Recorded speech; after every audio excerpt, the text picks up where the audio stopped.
Now, we've been talking about different types of intimacy, and this is a continuing series. And we're talking this week about what in the world is social intimacy. And we're going to be talking about that this week on episode 246 of The Relaxed Male. This is The Relaxed Male, a show that comes to you each week helping men to remove the nice guy from their life so they can actually live their life on their terms.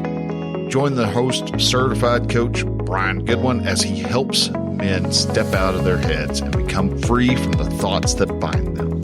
Hey, man. Hello, and welcome to The Relaxed Male. I'm your host, Brian, and I want to say thank you very much for taking the time out of your day and coming in. If you're watching us live, we are lit. We are live. I have sent out the bat signal. Everybody knows you can come in and you can listen to this episode live and in person, and that's what we're doing right now. I'm actually live over on TikTok. I'm also live and you get through the podcast itself, and we're actually doing a live stream in the podcast. If you got a Podcasting 2.0 app like Podcast Guru, Fountain, something along those lines, you can also listen to it while you're out driving around. And this, you can pick any of these Podcast 2.0 compliant apps up over at podcasting2.org/apps. And you can get that from there. And they have iPhone and Android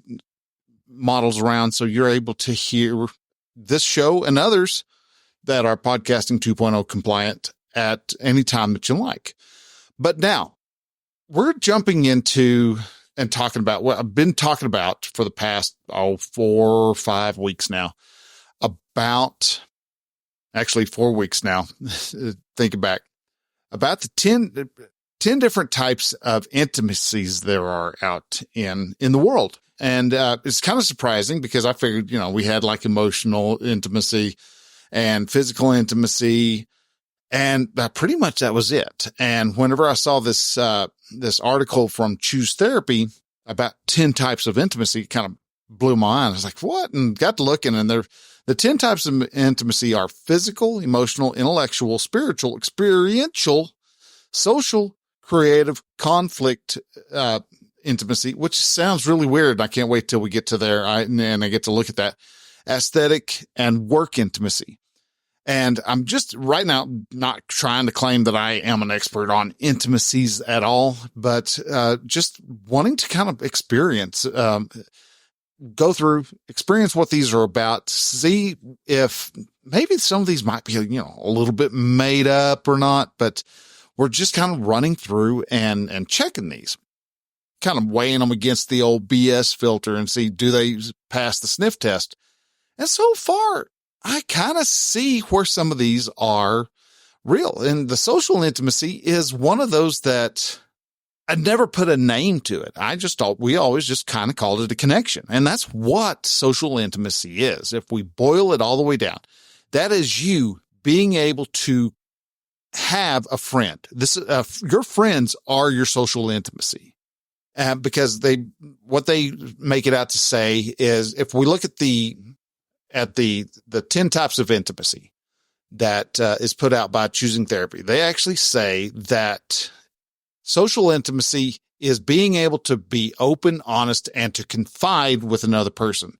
The ability to reach out and know that this person will understand you, not even solely based on your verbal application, but will understand any underlying experiences, which is attuned body language. Social intimacy isn't only limited to long-term relationships. It can also be experienced with your partner at work, a friend you met during a vacation tour, between you and the barista with whom you order coffee with every morning. These are friendships. These are the human connections that we are always struggling to have.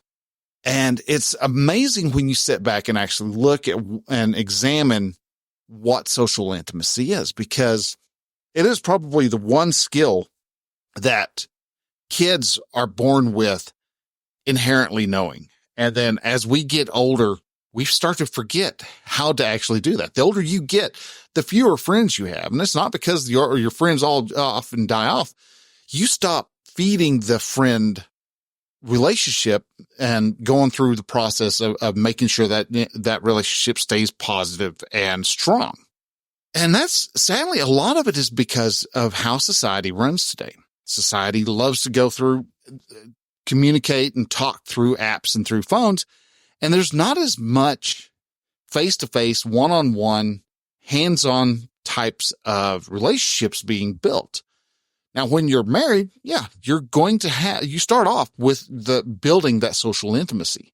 You find somebody you kind of like, they kind of like you. So y'all start talking. And as y'all keep talking, that social intimacy builds up. But a lot of people today, they actually struggle with even getting social intimacy going. They have different names and labels for it in that, they would say that they have social anxiety or they have some type of anxiety that keeps them from doing that. And it is a touchy thing to be talking about because, boy, some people, when they find out that they have that social anxiety, they love to hold on to that limitation, because what that is you're running away from something that's a little discomfort. And it is a little uncomfortable. You're echoing that discomfort in your head. So that discomfort becomes very loud and you try to resist that emotion so much that it becomes this cacophony and it becomes very uncomfortable. The problem is that it doesn't actually hurt you. It just is a uncomfortable emotion.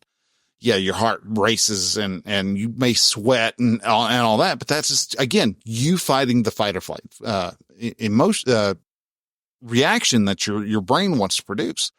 Now, one of the things that happens is when you don't have a strong social intimacy skill, you're going to have a lot more loneliness. And it's not that you're not around people. It's just that you don't have that connection that you need. You don't have somebody that you can call up. You don't have, for guys like to talk about the 3 a.m. list. Who's on your 3 a.m. list? Who's that inner circle? So that if you're at 2 states over at 3 o'clock in the morning, you have a friend you can call up and go, dude, I need some help. Can you get me home? And they go, all right, man. Yeah, I'll get dressed. I'll be there here in about 5 hours. And away he goes.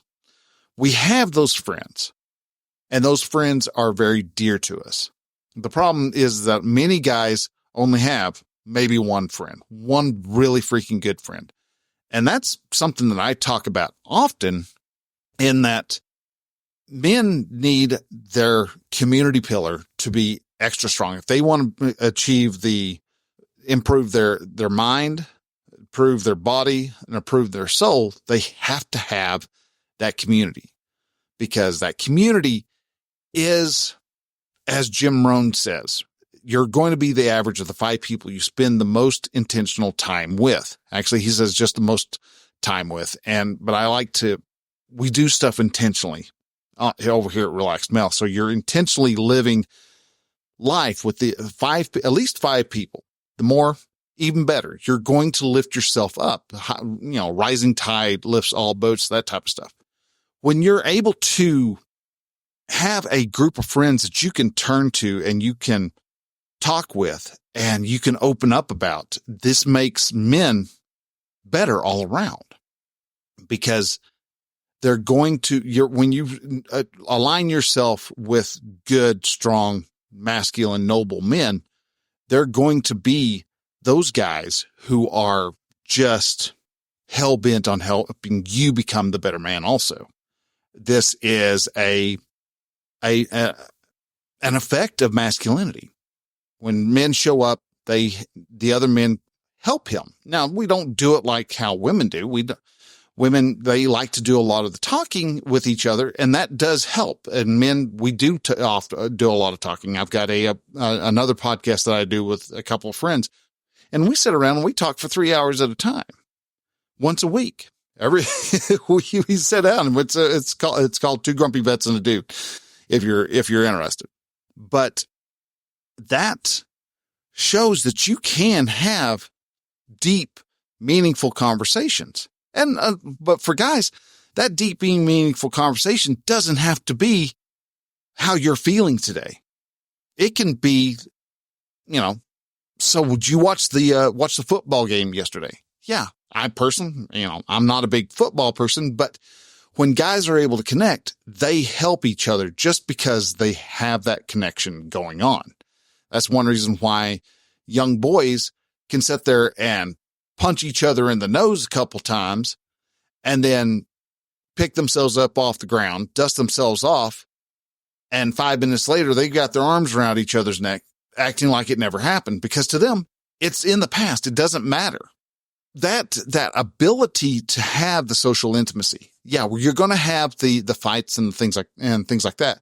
But what happens is, and my thoughts on why that social intimacy skill fades away so badly as we get older is because we believe all the crap people tell us. Oh, you're horrible. You're a terrible person. You are such a liar. You betrayed me. And all these other stories that people share with us, we pick them up and go, you're right. I did. I failed you. I'm a terrible friend. I didn't rise to the occasion that you needed me to rise to. And so we tell ourselves that we're terrible friends. And so we stop trying to be friends with other people. We believe the other person has somehow come about and has betrayed us. Now, did they betray you? Possible. I'm not there, so I don't know. But a lot of times we tell ourselves our side of the story. We never stop by to find out what the other side of the story is. Because remember, there's 3 sides to every story. There's our side, their side, and the real side. And so we have to find out why our supposed friend did what he did. Now, once he tells you, you have the choice of going, that's a valid reason. That's not a valid reason. You hurt my feelings. He can say, yeah, I'm sorry. He can choose not say, I'm not sorry. And you continue on from there. You can decide, I'm going to keep nurturing this emotion or this relationship, or I'm going to drop this relationship. And a lot of times we'll drop a relationship and not try to pick up a new one. And so as we grow up, we have our friends and our band of brothers that we go through high school with. And then high school ends, boom, all of a sudden, 90% of our friends are gone. We had one common bond with that. And that common bond was the fact that we were in the same high school. And then we've gone off, we've done separate things. We've created a few new friends, but nowhere near as many as we did when we were in, junior high school. And this is where we really actually need to, if we go into college, then yeah, we start building another set of friends because we have another common bond that we're all used to going through. And that's the college. And if you're in like a fraternity or something like that, then a lot of times you actually get lifelong friends from that because you still have that common, you're never out of that fraternity. You're just continuing on through life with being a member of that fraternity. And so you're often able to stay closer friends to that. Now, these days, whenever I was growing up and way back in 1992, when we had horse-drawn carriages and stuff, we didn't have the internet. Now, we had something that was the internet, but you had to be in college and you had to be in that particular field to get to play on the ARPANET and use the Snoopy browser and things like that. But we didn't have that. So when it was time for us to leave, we tried to collect as many phone numbers and mailing addresses as we could. But as you moved time and time again, because when you're young, you are always moving. You be in one place for maybe a year, and then, it's time to move over here, and you're there for 6 months, and then you're over here for 6 months, and then you're in another place for another 6 months, and you bounce around until you decide that you're going to set up roots in wherever place you're at. And then by the time you're going, hey, I wonder what happened to old Billy Joe Bobson. And you go and look through and it's like, I don't have his address anymore. I lost it someplace, and you never realize that you lost it. So our ability to maintain relationships dwindled drastically. But then we start to make a few more, but our friends always our friends groups have always stayed very small after we get out of college. But that is because especially if we got married, all of a sudden we're putting all of our friend energy into our wife. And that's good because our wife is a friend. She's our wife primarily, but she's also a friend. But us guys also need guy friends. And a lot of times we don't want to put that extra energy because all of a sudden you have to be a little vulnerable when you're coming out to being a friend, because you have to start talking about things and you have to try to figure out, what do you have in common with this other guy that you're kind of wanting to be a friend with? Well, once you start having those discussions, you start to find out, okay, this person's a good guy. This person really did. He turned around and just used the bit of information you said and sabotages the work you were doing. So you realize, okay, I don't want him as a friend. I don't want to do any more friendships. And so we start really holding back until maybe you've got one friend through life.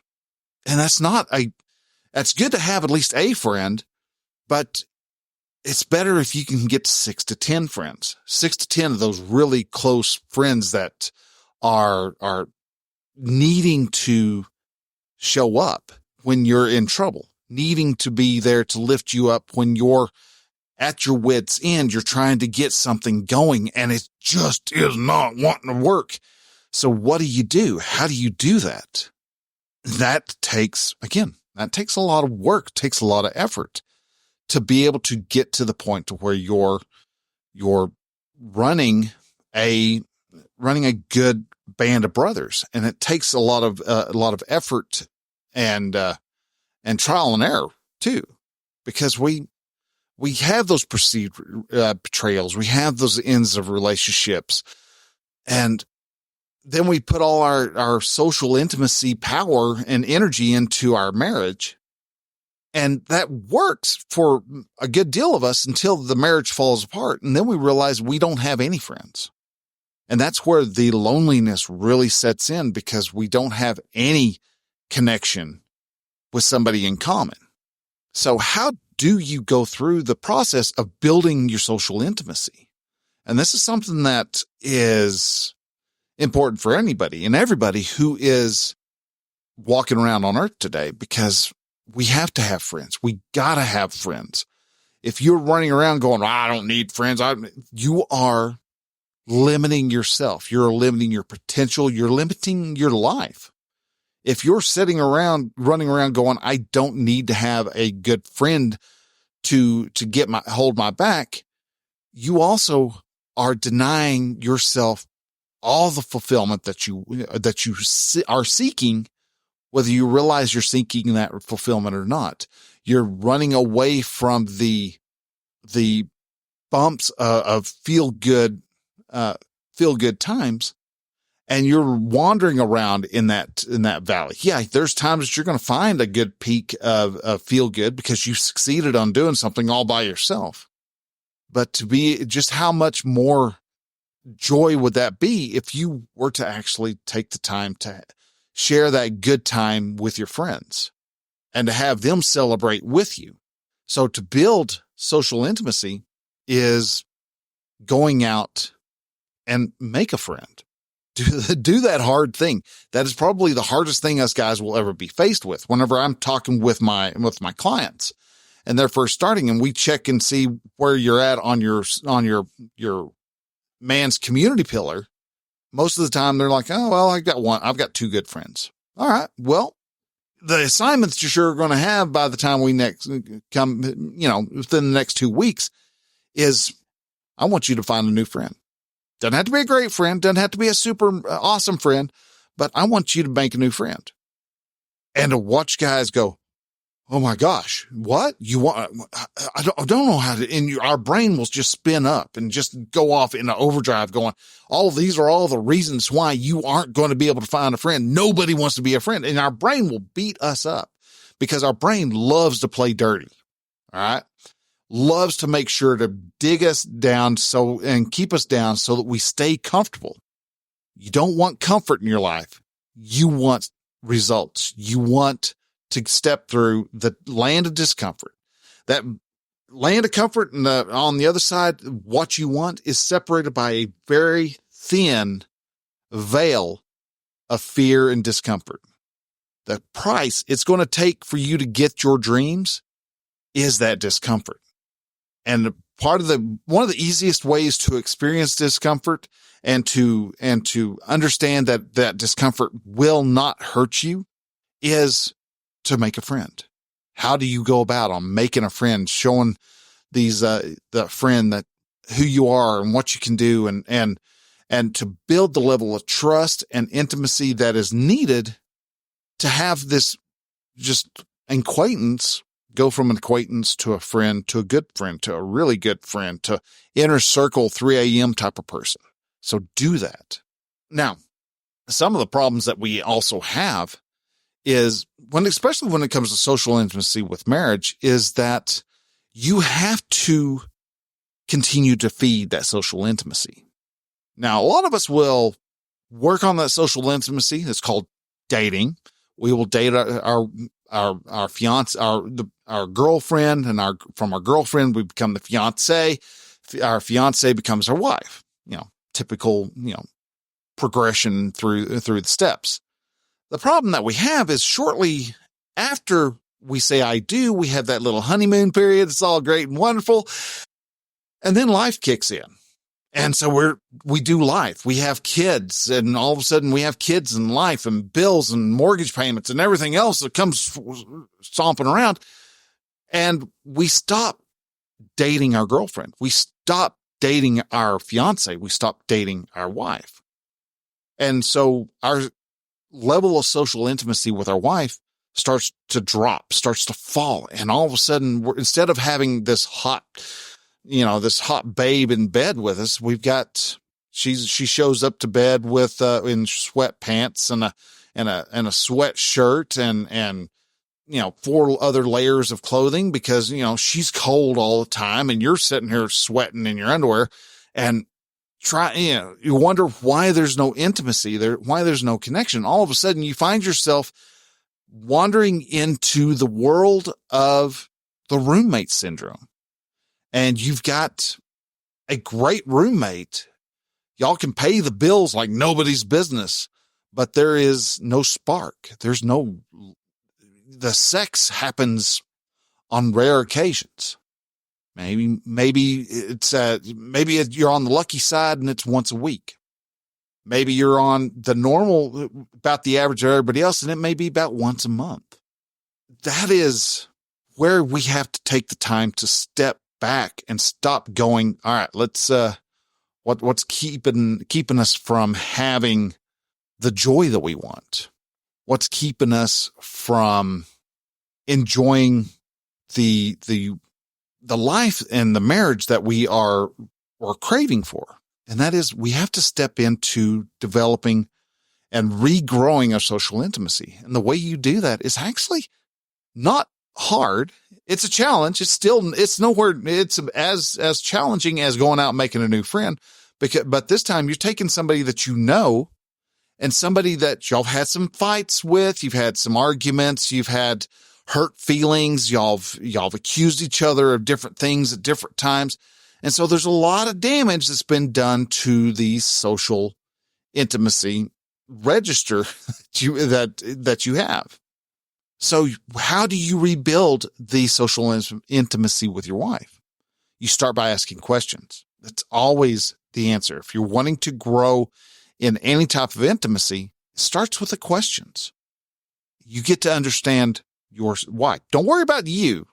Stephen Covey said it best, seek first to understand before being understood.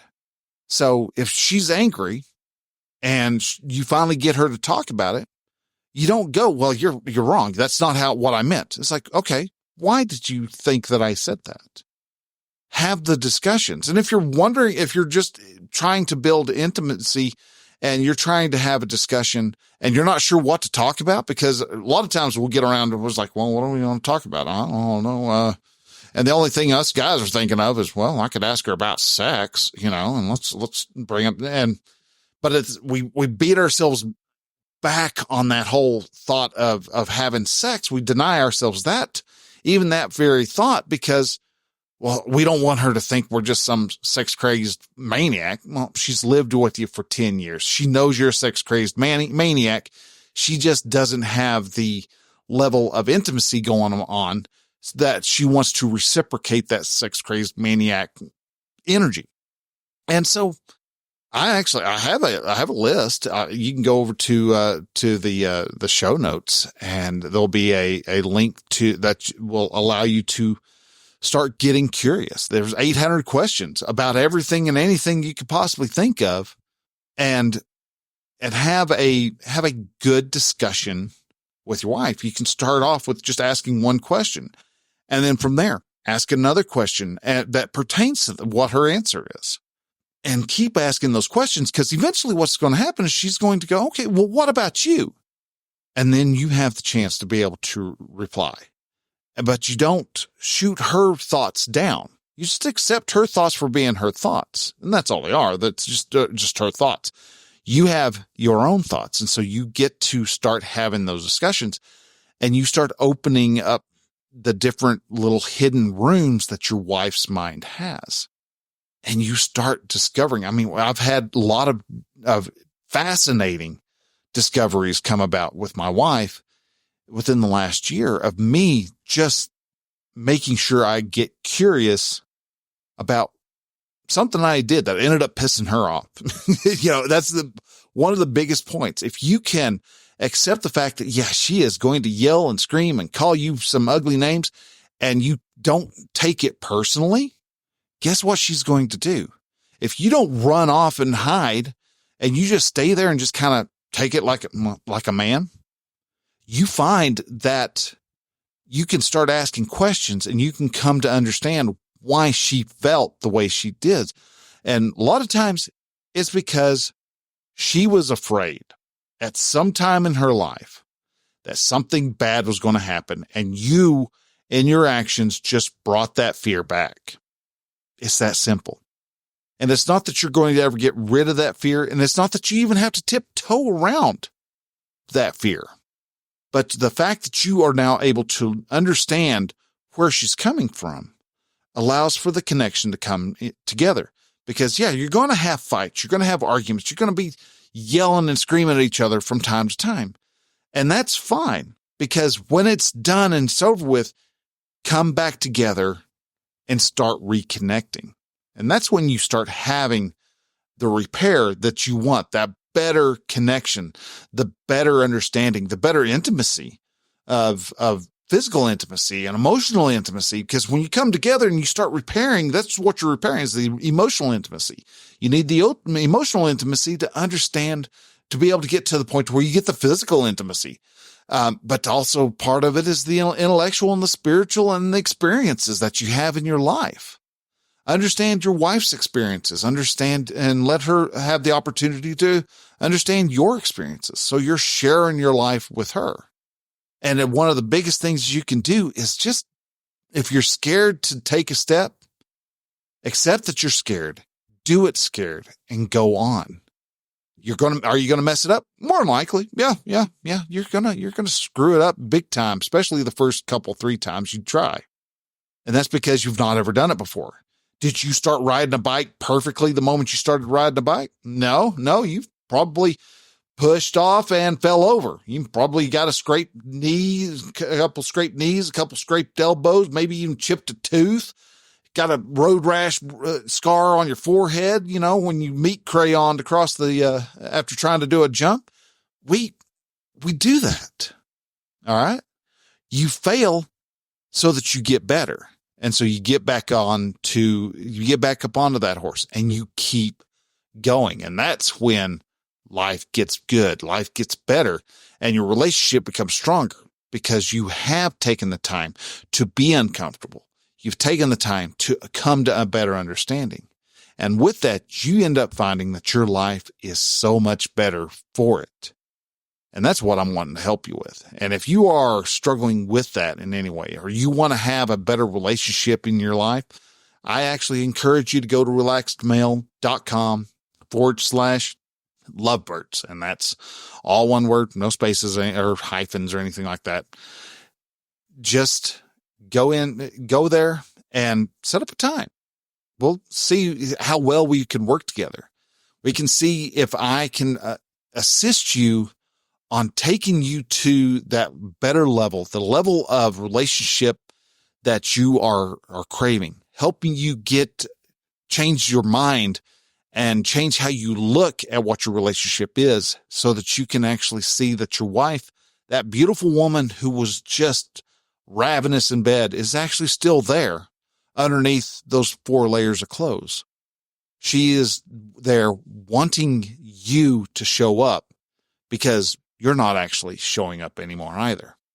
So guys, want to say thank you very much for watching. Thank you very much for listening. And guys, if y'all want to get a little extra coaching or see how I can help you out, go to relaxedmale.com/lovebirds, and love to talk to you.